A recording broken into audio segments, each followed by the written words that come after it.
मध्य प्रदेश तकनीक नवाचार से प्रगति पथ पर अग्रसर है। प्रदेश की मोहन सरकार विरासत से विकास की गति को आगे बढ़ाते हुए कई नवाचार के साथ काम कर रही है। ऐसे में अब आर्टिफिशियल के क्षेत्र में मध्य प्रदेश नया इतिहास रचने जा रहा है। मुख्यमंत्री डॉक्टर मोहन यादव ने भोपाल में आयोजित मध्य प्रदेश क्षेत्रीय एआई इम्पैक्ट कॉन्फ्रेंस 2026 का शुभारंभ किया। उन्होंने कहा कि मध्य प्रदेश में सभी प्रकार के नवाचारों के लिए सभी क्षेत्रों में आगे बढ़ने की संभावनाएं हैं। ऐसे में राज्य सरकार एआई को नागरिक केंद्रित, पारदर्शी और कुशल शासन की आधारशिला के रूप में स्थापित करने की दिशा में ठोस कदम उठा रही है। एआई आधारित प्रशासनिक व्यवस्था और प्रबंधन, तकनीक, प्रौद्योगिकी और एकेडमिक क्षेत्र में एआई आधारित नवाचार विकसित भारत 2047 के लक्ष्य को प्राप्त करने में प्रभावी रूप से सहायक होंगे। उन्होंने कहा कि एआई का उपयोग केंद्र और राज्य सरकार की योजनाओं के प्रभावी, पारदर्शी और समयबद्ध क्रियान्वयन के लिए किया जाए, ताकि जन कल्याण, सुशासन व समावेशी विकास को नई मजबूती मिले। राज्य सरकार सभी विभागों की जन कल्याणकारी योजनाओं के क्रियान्वयन के लिए एआई का उपयोग कर रही है। उन्होंने कहा कि एआई वर्तमान समय में शासन, उद्योग और समाज के लिए एक परिवर्तनकारी शक्ति है। हमारा राज्य जल्द ही एआई नीति भी लाएगा और एआई के लिए मिशन मोड पर व्यापक रूप से कार्य किया जाएगा। प्रदेश के माइनिंग और हेल्थ सेक्टर में एआई के उपयोग की बड़ी संभावनाएं हैं। विकसित भारत के लक्ष्य प्राप्ति में हमारी सरकार हर कदम पर प्रधानमंत्री मोदी के विजन के अनुरूप कार्य कर रही है। हम अपने एआई का उपयोग जन कल्याणकारी योजनाओं के लिए करें, सभी विभागों के लिए करें, सभी प्रकार के शासन के, केंद्र शासन के मिलकर के दोनों तरह से जितना बेहतर हो सकता वो करें। अपने राज्य के लिए अगर बात करूंगा तो मध्य प्रदेश सरकार ये मानती है कि आर्टिफिशियल इंटेलिजेंस के लिए तकनीक नहीं बल्कि शासन, उद्योग, समाज ये सबके लिए परिवर्तनकारी शक्ति है।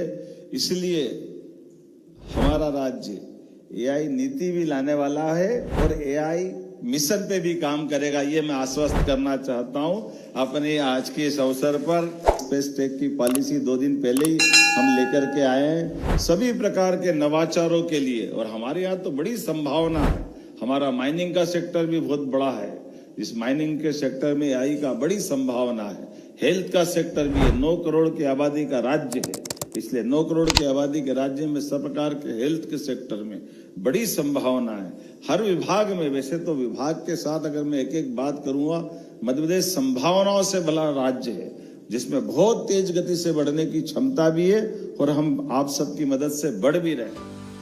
आयोजन में मुख्य सचिव अनुराग जैन ने कहा कि एआई के उपयोग से प्रशासनिक दक्षता बढ़ेगी और निर्णय प्रक्रिया अधिक तेज, सटीक व नागरिक केंद्रित होगी। उन्होंने बताया कि ये कॉन्फ्रेंस आगामी इंडिया एआई इम्पैक्ट समिट 2026 से पूर्व देश में एआई इकोसिस्टम को मजबूत करने की दिशा में एक महत्वपूर्ण प्रयास है। एआई एक ऐसी चीज है जिस पे यदि हम लोग शिफ्ट नहीं किए तो हम लोग पिछड़ जाएंगे। आप चाहें या न चाहें, जिंदगी के हर पहलू में एआई घुस चुका है और जिस तेजी से विकास हो रहा है ये अब उसमें जाने वाला है। चाहे गवर्नेंस हो, चाहे हमारी जो देश की आर्थिक प्रगति है, उसके लिए एआई एक कंपल्शन है, हम इससे दूर रह नहीं सकते। इसके लिए ये बहुत बड़ा इनिशिएटिव भारत सरकार ने लिया, इंडिया एआई मिशन को सेटअप किया।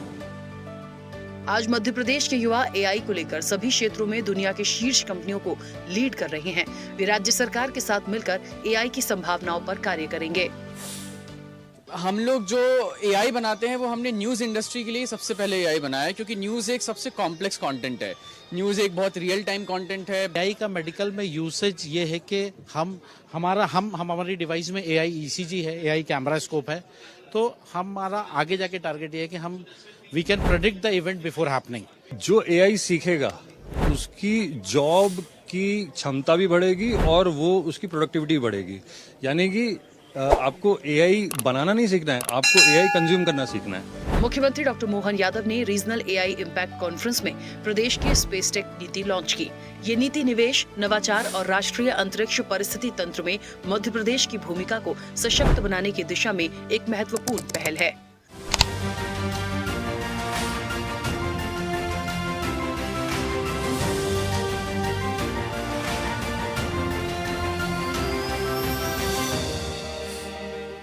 देखते रहिए स्वदेश न्यूज। अगर आप इस वीडियो को सोशल मीडिया हैंडल फेसबुक या इंस्टाग्राम पर देख रहे हैं तो हमें फॉलो करें। अगर यूट्यूब पर देख रहे हैं तो सब्सक्राइब करें और बेल आइकन दबाना ना भूलें।